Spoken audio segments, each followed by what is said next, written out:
உடலே மூலதனம்.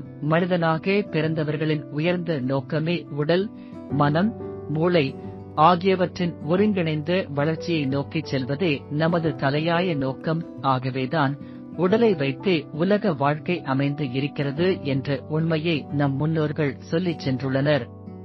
அதனால்தான் நமது உடல் நமக்கு கிடைத்த பெரும் மூலதனம் என்று மகிழ்ந்த நம் முன்னோர்களின் ஒப்பற்ற அறிவை எண்ணிப் பாருங்கள். மூலதனம் என்பது முதல் என்பது பொருள். அந்த பொருளைத்தான் உடல் என்றனர். நமது உடலை அக்கறையுடன் பராமரிக்காவிடில் உறுப்புகள் பழுதாகிவிடும், அல்லது உடல் தன் இயக்கத்தையே நிறுத்திவிடக்கூடும். எனவே நம்மால் முடிந்தவரை நம் உடல் ஆரோக்கியத்தை பாதுகாத்துக் கொள்ள வேண்டும். பசித்த பின் புசிப்பது, ஆரோக்கியத்திற்கு ஆகாதவற்றை புறந்தள்ளுவது, உடல் உழைப்பு, ஆழ்ந்த உறக்கம், பரபரப்பற்ற அமைதியான உள்ளம் ஆகியவை சீரான உடல் இயக்கத்திற்கு முக்கியம். ஒருநாள் காலை நேரம் சிந்தனையாளர் டால்ஸ்டாய் நடந்து போய்க் கொண்டு இருந்தார். எதிரே ஒரு இளைஞன் தற்கொலை முயற்சியில் ஈடுபட்டுக் கொண்டு இருந்தான். உடனே அவர் சென்று அவனை தடுத்து நிறுத்தினார். எதற்காக இப்படி செய்கிறாய் என்று கேட்டார் டால்ஸ்டாய். ஐயா, நான் ஏதாவது தொழில் செய்து பிழைக்கத்தான் ஆசைப்படுகிறேன். ஆனால் அதற்கு மூலதனமாக என்னிடம் எதுவும் இல்லையே. வறுமை வாட்டுகிறது. தற்கொலை செய்து கொள்வது தவிர எனக்கு வேறு வழி தெரியவில்லை என்றான் அந்த இளைஞன். உடனே டால்ஸ்டாய், நான் உனக்கு 100 ரூபிள் தருகிறேன்.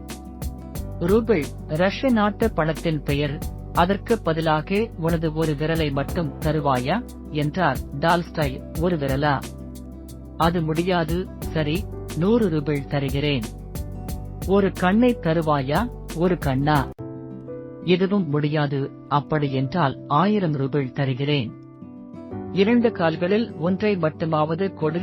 இளைஞன் கோபத்தோடு சட்டென்று சொன்னான், எதுவும் என்னால் கொடுக்க முடியாது. உங்களுக்கு என்ன பைத்தியமா என்று சொல்லிக் கொண்டே நகர்ந்தான். அப்போது டால்ஸ்டாய் சிரித்துக் கொண்டே, தம்பி, இங்கே வா.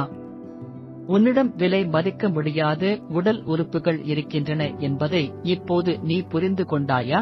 இதுதான் மூலதனம். இதை நன்றாக பராமரித்து பயன்படுத்து. நீ விரைவிலேயே செல்வந்தனாவாய் என்றார். அப்பொழுதுதான் அந்த இளைஞன் தனது உடம்பின் மதிப்பை உணர்ந்தான். நண்பர்களே, ஆரோக்கியம் என்பது விலை கொடுத்து வாங்க முடியாதது.